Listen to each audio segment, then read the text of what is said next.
2-4 reels वगैरह कम देख लेना, वीडियो देख लेना ज़्यादा इंपॉर्टेंट होगा। देखो, एक तो ये चीज़ कि जैसे अभी मैं मैथ्स पढ़ाता हूँ, कैसे पढ़ाना स्टार्ट हुआ वो सब चीज़ें मैं बताऊँगा, लेकिन एक चीज़ मैं आपसे पूछना चाहता हूँ, क्या ये ज़रूरी है कि आपको कोई एक सब्जेक्ट, ठीक है? क्योंकि देखो ऐसा ज़रूरी नहीं है कि कोई बंदा हर एक सब्जेक्ट में एक्सपर्ट हो, लेकिन ऐसा हो सकता है वो किसी एक सब्जेक्ट में उसका इंटरेस्ट हो और वो एक सब्जेक्ट में बहुत अच्छा हो, ठीक है? मैं ये नहीं बोल रहा हूँ कि मैं बहुत अच्छा हूँ वो मैथ्स में, ऐसा कुछ नहीं है, अभी मैं सीख ही रहा हूँ, लर्निंग फेज़ में हूँ। लेकिन ऐसे बहुत सारे आपके सामने एग्ज़ाम्पल्स अभी करंट में हैं, जो एसएससी में बहुत अच्छे उन्होंने नाम कमाया हुआ है। बहुत सारे लोग हैं जो अलग-अलग सब्जेक्ट पढ़ाते हैं, कहीं भी सेलेक्ट नहीं हुए हैं, ठीक है? मैं किसी को अपने आप से कंपेयर नहीं कर रहा हूँ क्योंकि मैं तो अभी एक स्टूडेंट ही हूँ और अभी लर्निंग फेज़ में ही हूँ, चीज़ें सीख रहा हूँ। लेकिन मैं एक आपको एग्ज़ाम्पल बता रहा हूँ, जैसे गगन सर को ले लो, ठीक है? देखो, अब उनका आपको नो डाउट मैथ्स बहुत अच्छा है, ठीक है? इवन अभी एसएससी के फील्ड में वो टॉप एजुकेटर्स में है, लेकिन अब ऐसा तो नहीं है कि उन्होंने सिलेक्शन नहीं लिया तो वो अच्छा नहीं पढ़ाते, ऐसा कुछ नहीं है। तो यही मेरा सवाल है कि जो लोग वीडियोस देखते हैं, ठीक है, ये चीज़ आप या तो तब पूछ सकते हो कि मैं आपको कोई गलत गाइडेंस दे रहा हूँ या फिर जो मैं चीज़ें आपको पढ़ा रहा हूँ वो आपको समझ नहीं आ रही हो, ठीक है? देखो, मुझे लगता है कि लोगों को चीज़ें समझ आ रही हैं और लोग बताते हैं, ठीक है, काफ़ी सारे मैसेज आते हैं, तो इसलिए मैं पढ़ा रहा हूँ, ठीक है? मुझे लगता है टाइम टाइम पे काफ़ी सारे जो मेथड्स हैं उनको मैं इम्प्रूव करने की भी कोशिश करता हूँ। तो देखो, मुझे लगता है कि इतना मेरा मैथ्स ठीक-ठाक हो गया है कि मैं आप लोगों को पढ़ा सकता हूँ और मैं सिर्फ़ वही ज़रूरी चीज़ें पढ़ाता हूँ जो एग्ज़ाम में आती हैं। मतलब सिर्फ़ प्रीवियस ईयर क्वेश्चन सॉल्व करवाता हूँ। अपना खुद का मेरा कोई कंटेंट नहीं है, लेकिन प्रीवियस ईयर का एक सिंगल क्वेश्चन मैं नहीं छोड़ता, ठीक है? मैं आपको ऐसे नहीं करवाता हूँ कि टॉप 50 क्वेश्चन करवा दिए, क्योंकि ईज़ी पेपर में भी लोगों की गलतियाँ होती हैं, मेरी भी हुई हैं इसमें, ठीक है? तो मैं आपको सारे सॉल्यूशन करवाता हूँ। ऐसा नहीं है कि कुछ टफ-टफ क्वेश्चन लेके आऊँ, ठीक है? वो चीज़ें मेरे को लगता है ठीक भी नहीं है। सारे टाइप के क्वेश्चंस करना ज़रूरी है। ठीक है, तो जिन लोगों का ये डाउट्स था कि अगर मैं खुद अच्छी जॉब पे सेलेक्टेड हूँ या मैं एक अच्छी पोस्ट नहीं निकाल पा रहा हूँ, तो क्या फिर आप मेरे वीडियोस देख रहे हो तो वो आपके लिए सही है या नहीं है? ठीक है, उसका रीज़न थोड़ा मैं एक्सप्लेन कर देता हूँ, थोड़ा जल्दी-जल्दी में क्या चीज़ें हैं। देखो, मैंने तैयारी स्टार्ट करना की थी 2018 लास्ट में, क्योंकि उस टाइम मेरा ग्रेजुएशन हो गया था। वैसे बहुत ज़्यादा मेरी एज भी नहीं हुई, अभी मेरी 24 साल ही हुई है करंट में, ठीक है? अभी जस्ट रिसेंट में लास्ट मंथ में ही। तो उस टाइम मैंने ना अभिनय सर का ऑफलाइन कोचिंग ज्वाइन किया था दिल्ली में। उस टाइम मैंने इंग्लिश का भी कोचिंग ज्वाइन किया था, लेकिन वो 1-2 महीने ही में कंटिन्यू रख पाया। फिर किसी वजह से मैंने वो छोड़ दिया। कुछ चीज़ें मेरे को समझ भी नहीं आ रही थी, क्योंकि उनका जो तरीका था वो थोड़ा स्ट्रक्चर बेस्ड रटवाने का था। टीचर का मैं नाम नहीं लूँगा किसी का भी, सब टीचर अपने आप में बेस्ट होते हैं। अब वो डिपेंड करता है कि हर किसी के लिए हर कोई टीचर सूट नहीं करता है। ठीक है? तो जब मैं अभिनय सर से पढ़ रहा था, तो क्योंकि देखो ऐसा होता है ना, स्टार्टिंग में जो भी तैयारी करता है ना, उस टाइम एक अलग ही जोश होता है। मैंने उनसे सिर्फ 2 टॉपिक पढ़े थे, अलजेब्रा और ट्रिग्नोमेट्री, और उस टाइम तो राकेश यादव सर की उस टाइम का जो एडिशन था 7300 प्लस, वो मैंने सिर्फ 1 से डेढ़ महीने में कर दी। उस टाइम मेरे को इतना इंटरेस्ट आया स्टार्टिंग में ही, मैं 12-12 घंटे मैथ्स बनाता रहता था, इसीलिए वो 1 डेढ़ महीने में मैंने खत्म कर दी। इवन मैथ्स में मेरे को इतना इंटरेस्ट है कि मैंने लगातार चॉइस 28-28 घंटे वीडियो रिकॉर्ड किए जब सीजीएल की अपनी आंसर की आई थी ना अभी लास्ट टाइम तब। क्योंकि मैथ्स में उतना इंटरेस्ट है कि मैं बहुत लंबे टाइम तक पढ़ सकता हूँ। लेकिन मुझे लगता है कि मैंने एक गलती भी की, जब मैंने कोचिंग करना स्टार्ट की थी। तो देखो, स्टार्टिंग में आप जब स्टार्ट कर रहे हो ना, तो मुझे लगता है कि आपको सारे सब्जेक्ट की ना एक बार कोचिंग ज़रूरी है, या तो ऑनलाइन हो या ऑफलाइन हो। आजकल तो खैर ऑनलाइन हो गया, उस टाइम इतना नहीं था। अभी ऑनलाइन के बहुत सारे रिसोर्सेज हैं, यूट्यूब पर ही बहुत सारे ऐसे लोग हैं जो अच्छा प्रिपरेशन करके यूट्यूब के थ्रू भी आप एक अच्छे टॉप पोस्ट पर सिलेक्शन ले सकते हो, टॉप रैंक में भी आ सकते हो। मैं ये नहीं बोल रहा, क्योंकि बहुत सारे एजुकेटर्स हैं। बस वो है, आपको थोड़ा हाथ पैर मारना पड़ता है इधर उधर, क्योंकि एक ऑर्गेनाइज वे में चीज़ें नहीं मिलती हैं यूट्यूब पर, लेकिन बहुत सारा कंटेंट है, ठीक है? तो उस टाइम ये हुआ था कि मेरा इंग्लिश का तो जो सिलेबस है वो छूट ही गया था। इवन मैंने आज तक इंग्लिश का सिलेबस नहीं किया है। जीएस मैंने आज तक एक सिंगल टॉपिक नहीं पढ़ा है, ठीक है? और फिर भी मैंने बहुत एकदम लास्ट तक मैं गया हूँ, पॉइंट्स में सिलेक्शन से रहा हूँ। और सीजीएल 2022 में कहीं ना कहीं पोस्ट मिली भी है वो, क्योंकि सेक्शन 1 मेरा बहुत ज़्यादा अच्छा हो गया, लगभग 95% के अप्रॉक्स मार्क्स आए। फुल भी आ सकते थे, क्या रीजंस थे वो सब मैं थोड़ा एक्सप्लेन करूँगा। तो हुआ क्या ना, देखो 2018 के बाद अपना बाद में फिर क्या हुआ, लॉकडाउन हो गया। और लॉकडाउन में जो 2 सालों में ना मैं कुछ नहीं पढ़ा, क्योंकि घर पे था। उस टाइम ये था कि कोविड का ही इतना वो था कि देखो काफ़ी ऐसे लोग थे जिन्होंने लॉकडाउन का फ़ायदा उठाया, तो वो एक अच्छी जॉब उन्होंने निकाल ली। लेकिन मैंने ना वो चीज़ ख़राब कर दी, तो अपने 2 साल वहाँ पे ख़राब कर दी। 18 में प्रिपरेशन करना स्टार्ट की थी, 19-20 अपना लॉकडाउन में चले गया था। लॉकडाउन के बीच में ही फिर ऐसा हुआ कि एसएससी के एग्ज़ाम्स वगैरह नहीं हो रहे थे, तो मैंने फिर बैंक की तरफ में चले गया। बैंक्स वगैरह के मैंने काफ़ी एग्ज़ाम दिए, किसी में 0.25 से रह गया, किसी में क्या। तो फिर ना ये थोड़ा कन्फ्यूजन सा हो गया। फिर उसके बाद ये हुआ 2019 में मैंने बैंक्स वगैरह के दिए। फिर 20 या 21 में जो अपना ये अभी एनटीपीसी के एग्ज़ाम हुए थे ना, फिर ये कब हुआ था मेरे को एग्जैक्ट ध्यान नहीं है। फिर उस टाइम ये था कि एनटीपीसी के मैं एग्ज़ाम देने लग गया, ठीक है? क्योंकि प्री हो गया था, उसके बाद मेरा सारा लेवल्स में हुआ था एनटीपीसी में। और उस टाइम ये था मेरा देखो 2018 में मेरा प्री निकल गया था सीजीएल का, मेंस नहीं निकला था क्योंकि मैंने सिर्फ 1-2 महीने पढ़ाई की थी, लेकिन फिर भी प्री निकाल लिया। मेंस में ऐसे ही चले गया, मतलब देखने की कैसा पेपर आता है क्या। तो मुझे ध्यान है कि मेरे 42 क्वेश्चन हुए थे मैथ्स में, जिसमें से 41 सही थे, फर्स्ट अटेम्प्ट मेरा वो था। फिर 19 में जैसा कि मैंने बोला कि जो 19 वाला अटेम्प्ट था वो मैंने पढ़ाई नहीं की लॉकडाउन वगैरह में, तो उसमें मेरा प्री भी नहीं निकला। ठीक है, देखो सिर्फ प्री की अगर मैं बात करूँ तो सीजीएल 19 का एक ऐसा मेरा पेपर रहा है जिसमें मेरे प्री के एग्जाम नहीं निकले, वरना सीएचएसएल के हो गए, एमटीएस के हो गए, सारे मेरे फर्स्ट अटेम्प्ट में प्री निकले हैं। लेकिन फाइनल सिलेक्शन तक मैं पहुंचा हूँ, लेकिन लास्ट में काफ़ी में बाहर हो गया। ठीक है, तो फिर अपना उस टाइम एनटीपीसी के एग्जाम थे और अपने 2020 आई थिंक 19 में नहीं हुआ था, 20 में मेरा प्री हुआ था। लेकिन जब मेंस के एग्जाम थे तो एनटीपीसी के भी एग्जाम चल रहे थे अलग अलग लेवल्स के, और उस टाइम ये था कि यार एनटीपीसी से एक बार सिलेक्शन ले लेते हैं क्योंकि एसएससी में अभी इतनी प्रिपरेशन है नहीं, तो वो किया। अब उसमें ऐसा था कि जो लेवल 6 का पेपर था उस टाइम ही मेरे साइको वगैरह था एनटीपीसी का, तो खास उसकी मतलब सारी चीज़ें ना एक साथ ऐसे हो गई, पहले तो एग्जाम हुए नहीं, फिर एक साथ हो गए सब एग्जाम। जो लोग पहले प्रिपरेशन कर रहे थे उनको ये चीज़ पता भी होगी। तो ऐसा हुआ कि जो अपना साइको वगैरह में 1-2 मार्क, मैं मतलब काफ़ी कम मार्क्स आए थे मेरे, पास तो हो गया था, तो ओवरऑल फाइनल में रह गया। बाकी मेरा सभी लेवल में हुआ था। ठीक है, लेवल 5 की कट ऑफ तो काफ़ी ज़्यादा गई थी। बाकी जो टाइपिंग की पोस्ट थी लेवल 5, 3, 2 इन सब में मेरा हुआ था, लेकिन टाइपिंग की प्रैक्टिस नहीं थी तो टाइपिंग नहीं हुआ। और सीएचएसएल 2018 मेरा हुआ था, प्री भी हुआ था। ठीक है, मार्क्स मेरे को याद नहीं है कितने थे, और अपना डिस्क्रिप्टिव में मेरे बहुत अच्छे मार्क्स आए थे। उस टाइम लॉकडाउन में टाइपिंग के लिए भी 1 साल भी मिला था, पर यही है कि लॉकडाउन में आलस कर दिया, पहले कभी टाइपिंग की नहीं तो, और फिर लास्ट के कुछ टाइम की लेकिन हो नहीं पाई, तो वो मेरा टाइपिंग की वजह से रह गया। और इवन एनटीपीसी का भी मेरा टाइपिंग की वजह से रह गया, क्योंकि तब तक ना चीज़ों को मैंने थोड़ा बहुत हल्के में लिया। ठीक है, तो उसके बाद अपना 20 फिर 21 में मेरा प्री निकला, और 21 में मेरा मेंस भी निकला, लेकिन मेंस में थोड़ा पंगा हो गया था एग्जाम में। और हालांकि इसमें मेरा टीयर 2 भी निकला था, टीयर 3 भी मैंने दिया था, लेकिन फाइनल में मैं बाहर हो गया सीजीएल में। ठीक है, 21 में। और अपना सीएचएसएल 21 में मेरे को उम्मीद थी कि फाइनल सिलेक्शन हो जाएगा, लेकिन कुछ 1 या 2 मार्क्स से रह गया। एमटीएस में 1.4 मार्क्स से रह गया। इवन ग्रुप डी भी मेरा 0.4 या 0.7 कुछ मार्क्स से रह गया। तो पर ये था कि यार जब आखिरी तक पहुंच रहा हूँ ना तो सिलेक्शन हो जाएगा। लेकिन देखो मुझे पता है कि मैंने हर बार ना यही मिस्टेक की। मैंने जैसा कि मैंने बोला, मैंने जीएस अब तक नहीं पढ़ा है, क्योंकि देखो बीच में ऐसा हो गया था ना जब इंटरेस्ट इतना था नहीं, और अपना जो जीएस और इंग्लिश मैंने पढ़ी नहीं थी तो वो पेंडिंग रह गई थी ना, तो वो एक चीज़ें बोझ सी लगने लगी। और ऐसा नहीं कि बीच में टाइम नहीं मिला, टाइम मिला, मैं उन चीज़ों को कवर कर भी सकता था, लेकिन मैंने कवर की नहीं, और वो चीज़ें ना एक बर्डन सी मेरे को लगने लगी। फिर धीरे धीरे मेरा थोड़ा टीचिंग में भी इंटरेस्ट आने लगा, तो मैंने सोचा एक बार ट्राई कर लेता हूँ। फिर पढ़ाने लगा, धीरे धीरे लोगों को समझ भी आने लगा। पहले मैंने एनटीपीसी के पेपर सॉल्यूशन से स्टार्ट किए थे, काफ़ी ज़बरदस्त रेस्पॉन्स भी आया था।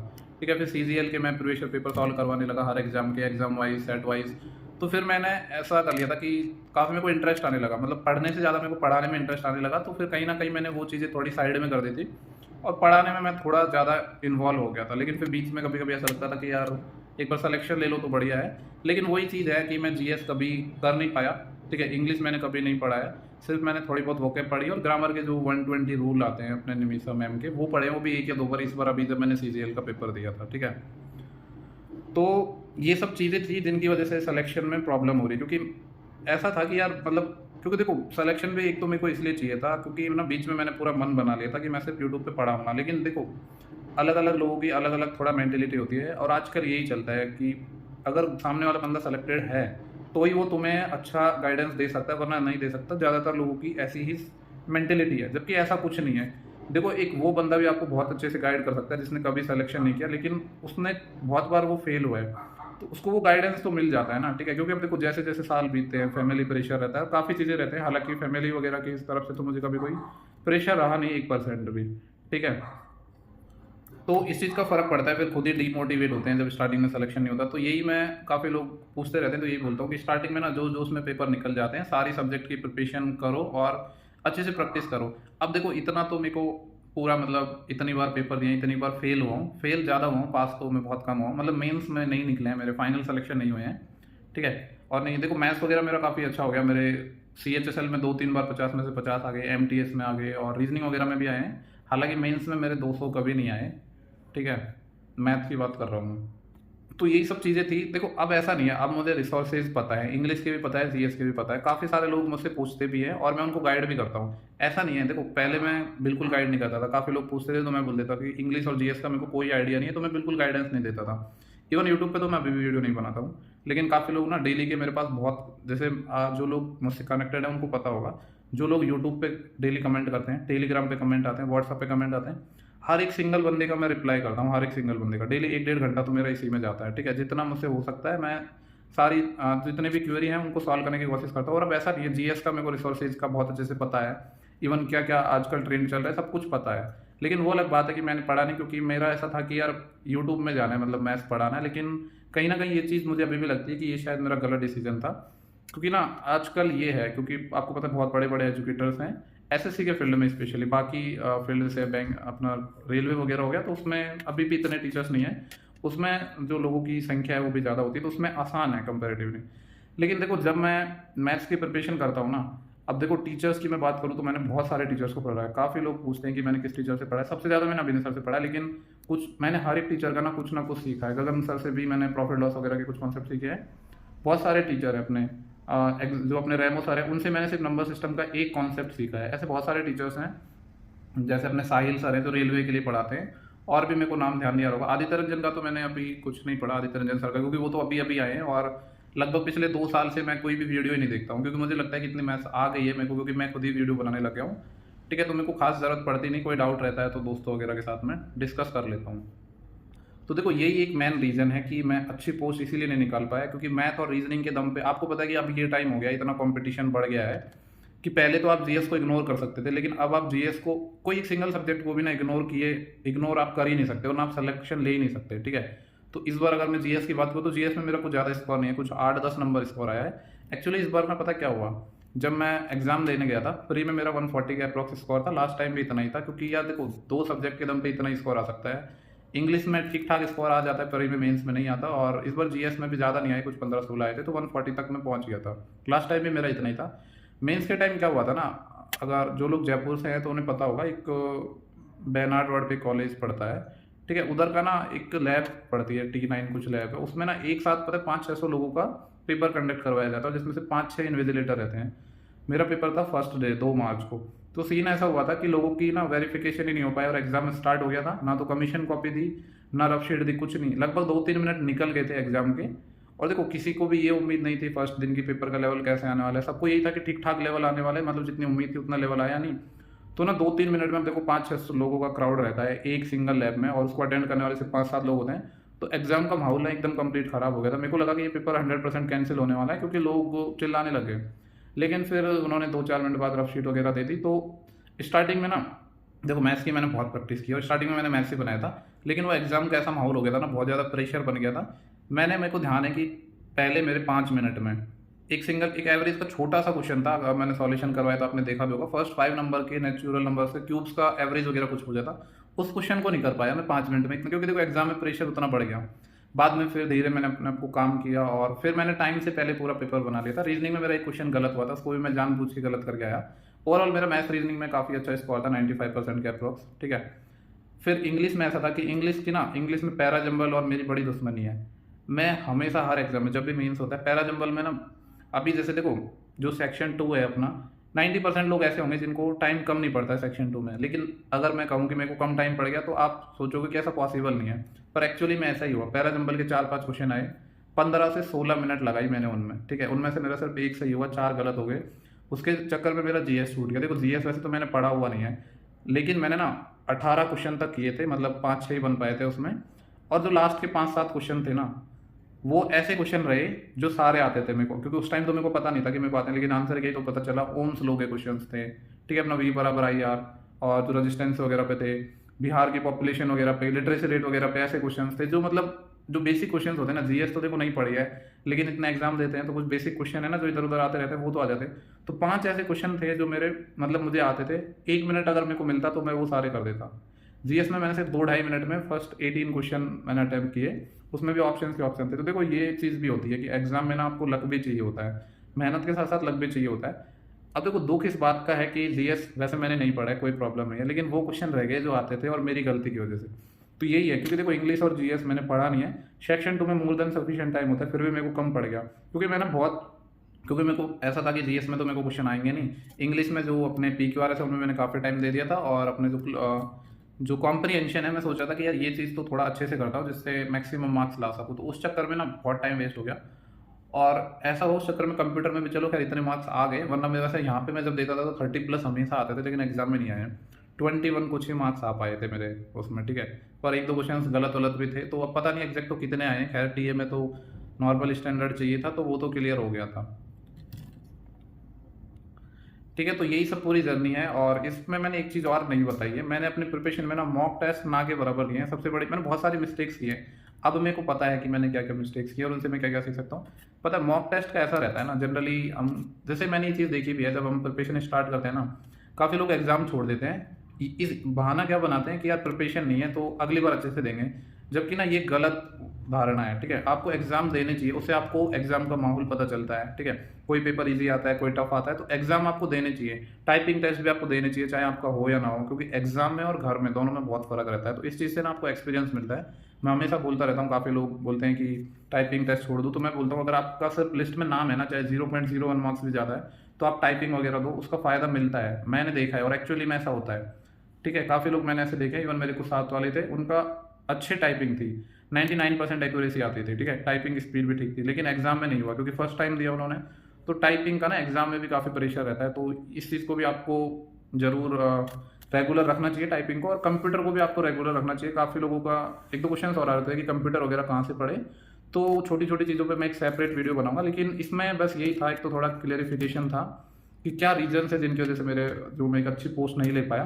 देखो अगर आप लोगों को समझ आ रहा है, जो मैं मैथ्स पढ़ा था मैं आप लोगों को समझ आ रहा है, तो इस चीज़ से आपको चीज़ों को जज नहीं करना चाहिए कि मैंने क्या पोस्ट निकाली है या क्या नहीं, ठीक है। क्योंकि मेरा पोस्ट में कोई इंटरेस्ट है ही नहीं। मैं चाहता हूँ कि अभी मैं इस फील्ड में थोड़े अपने आप को ट्राई करूँ, और सक्सेस मिली तो ठीक है, पर मैं सोच रहा हूँ कि सीजीएल 2023 में बहुत अच्छे से प्रिपेयर करके निकालूंगा, इंग्लिश और जीएस भी पढ़ूंगा, एक अच्छी पोस्ट निकाल लेता हूँ। अभी टाइम भी है, लेकिन साथ साथ में ये जो वीडियोज़ है ये अब रेगुलर रहेंगे। जो चीज़ नहीं पढ़ी है, जिस चीज़ से मैं दूर भाग रहा था आज तक, तो उस चीज़ को मुझे लगता है कि अभी थोड़ा उस पर वर्क करने की ज़रूरत है। और देखो पोस्ट चाहे कोई भी मिले, लेकिन एटलीस्ट ये है कि अभी ना वो प्रेशर नहीं रहता आसपास का, फैमिली का, रिश्तेदारों का, कि कोई भी पोस्ट मिल जाती है। तो देखो फैमिली वगैरह का प्रेशर तो देखो फैमिली से ज़्यादा तो खैर रिश्तेदारों का रहता है, आप सब लोगों को पता होगा, लेकिन ऐसा कुछ नहीं है मेरा तो खैर खास। लेकिन ये है, देखो एक खुद ना अंदर से सेल्फ कॉन्फिडेंस जरूर चाहिए। तो एक छोटी क्योंकि देखो अगर आपके पास कोई पोस्ट है, छोटी हो या बड़ी हो, उससे फ़र्क नहीं पड़ता है, तो एक सेल्फ कॉन्फिडेंस रहता है। अब आप वो चीज़ जो आपके साथ 5 घंटे में भी वो आप वो चीज़ कर सकते हो जो आप 10 घंटे में पहले नहीं कर पा रहे थे। वो एक कॉन्फिडेंस जरूर चाहिए होता है प्रिपरेशन के दौरान, ठीक है। तो वीडियो भी काफ़ी ज़्यादा लंबा हो गया है, और मॉक टेस्ट वगैरह भी रेगुलर देने चाहिए। और मैंने अपने प्रिपरेशन में बहुत कम मॉक टेस्ट दिए, क्योंकि मैं ना चीज़ों से हमेशा भागता था। लेकिन अब ऐसा नहीं है, मैं लोगों को प्रॉपर गाइड करता हूँ और अब खुद भी देता हूँ, क्योंकि मेरे को पता है कि मैंने क्या क्या मिस्टेक्स वगैरह की है। तो मैं चाहता हूँ कि वो कोई और लोग ना करें। और जो लोग काफ़ी टाइम से तैयारी कर रहे हैं, तो भाई देखो सिलेक्शन क्यों नहीं हो रहा है उसका रीज़न आपको पता है, कमी कहाँ है वो आपको पता है। एटलीस्ट ना हमें खुद की सच्चाई खुद को जरूर पता होनी चाहिए। देखो लोगों के सामने तो हम कोई भी बहाना, एक्चुअली बहाना बनाना भी एक ना, जैसे पहले मैं बहाना बना देता था, ऐसा होता भी है, लेकिन ये देखो सबके साथ होता है। कभी कभी ऐसा होता है कि तुम्हारा माउस सही नहीं चलता, या कभी कोई और इश्यू हो जाता है। बीच बीच में एक दो एग्जामों में ऐसा हुआ कि 2-3 बार कंप्यूटर बंद हुआ तो रिदम खराब हो गया। ये चीज़ें आप मान के चलो कि आपके साथ होंगी, आपको कीबोर्ड अच्छा नहीं मिलेगा, ठीक है। ये एक प्रिपरेशन का पार्ट है, ठीक है। तो आपको ऐसा नहीं है, ये आपके लिए एक्सक्यूज हो ही नहीं सकते हैं। कुछ भी हो सकता है आपके आपके साथ, ये छोटी छोटी चीज़ें हैं, ये होती हैं लोगों के साथ, ठीक है। कभी ना कभी तो हुई होंगी अगर आपने 5-7 एग्जाम दिए हैं तो आई होप कि शायद मैं कुछ डाउट्स क्लियर कर पाया हूँ। स्पेशली ये वीडियो था जो लोग हमसे जुड़े हुए हैं उनके लिए, बाकी और कोई पर्पज़ नहीं था इसका, क्योंकि इसमें मैंने ऐसा तो कुछ किया नहीं है कि कोई बहुत अच्छी पोस्ट निकाल ली है या रैंक निकाल ली है तो उसके रिगार्डिंग में वीडियो बना रहा हूँ। ऐसा मेरा कोई इंटेंशन है ही नहीं, क्योंकि वो चीज़ एक्चुअली में भी नहीं है, ठीक है। होता तो भी उसका है ही नहीं। अभी मैं चाहता हूँ कि जितने लोगों को मैं गाइड कर पाऊँ और जितना कंटेंट दे पाऊँ वो मैं दे रहा हूँ, ठीक है। मैं सिर्फ प्रीवियस ईयर क्वेश्चन का सॉल्यूशन करवाता हूँ हर एक एग्जाम का। और ये मैं गारंटी के साथ कह सकता हूँ कि एसएससी या टीसीएस जितने एग्जाम कंडक्ट करवाता है उन सब के यहाँ प्रीवियस ईयर क्वेश्चन कर लो 2018 के बाद के। आपको एक सिंगल क्वेश्चन बाहर से पढ़ने की जरूरत नहीं है, आप पूरा 100% स्कोर कर सकते हो। काफ़ी सारे लोगों के मैसेज भी हैं टेलीग्राम पे, मैं सोच रहा था कि मैं टेलीग्राम पे डालूंगा, फिर मैंने सोचा कि रहने देता हूँ, क्या मतलब है। काफ़ी सारे ऐसे लोग हैं जो जॉब के साथ उन्होंने प्रिपरेशन स्टार्ट की थी, ठीक है। मतलब जॉब के साथ की थी तो ऐसा तो है नहीं कि पहले से उनको चीज़ें नहीं आती थी, लेकिन एक दो रेलवे के कैंडिडेट हैं और भी काफ़ी लोग हैं, रेलवे के कई सारे कैंडिडेट हैं जो उन्होंने फुल 30 आउट ऑफ 30 मार्क्स लाए हैं सिर्फ मेरे वीडियोस को देख के, ठीक है। हालांकि मैं अपनी कोई बड़ाई नहीं कर रहा हूँ, क्योंकि मुझे पता है कि देखो टीचर या फिर वैसे टीचर भी मैं अपने आप को नहीं कहूँगा।